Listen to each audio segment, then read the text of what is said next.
Orla Guerin, BBC News, Beirut. Well, with me here in the studio is Shehata from BBC Arabic. Just tell me a little bit more about what was said at this UN Security Council meeting. I see that Israel's UN envoy said that Hezbollah were violating international law and they're not seeking a wider escalation. But talk us through what the other side was saying.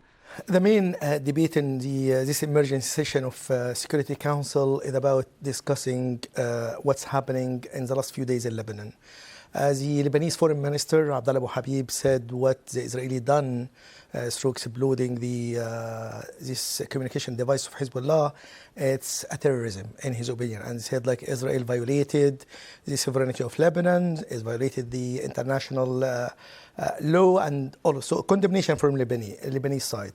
On the other side, the Israeli ambassador to the UN, Danny Danon, said before the meeting that if Hezbollah is not pushed back to the north of Litani from our borders, Israel has the right to use all the means in order to secure the return of the evacuees to the north of Israel, which is on the border with Lebanon. In the middle of that, the UN High Commissioner of Human Rights, Volker Turk, who said what happened is violating the international human rights law, and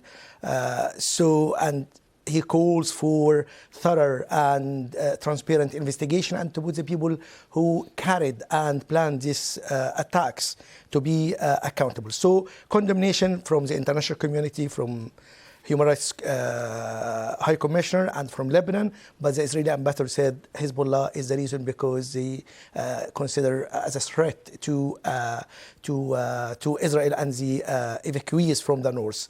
So it is different views, but the conflict is ongoing, unfortunately, and the killing of senior commanders. The last one of them is Ibrahim Aqil. Before that was Fuad Shokr. Before that was second man in Hamas, Saleh Al-Arouri. All of them happened in Al-Dahiyya, in south of Lebanon, where is the stronghold of the Hezbollah. So all of that put more pressure on Hezbollah to respond. So there is rockets fired from Hezbollah. There is two personnel from the Israeli army were killed in the last few days. So even Israel believing that is through the military action we can push Hezbollah further, but Hezbollah still can respond even with disruption of their communication system.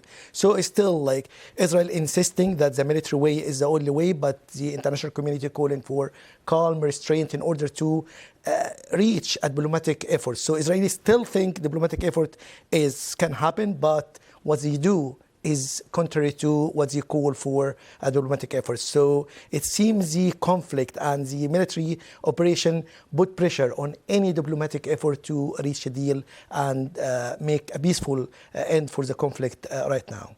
Okay, thank you very much, Shehata from BBC Arabic.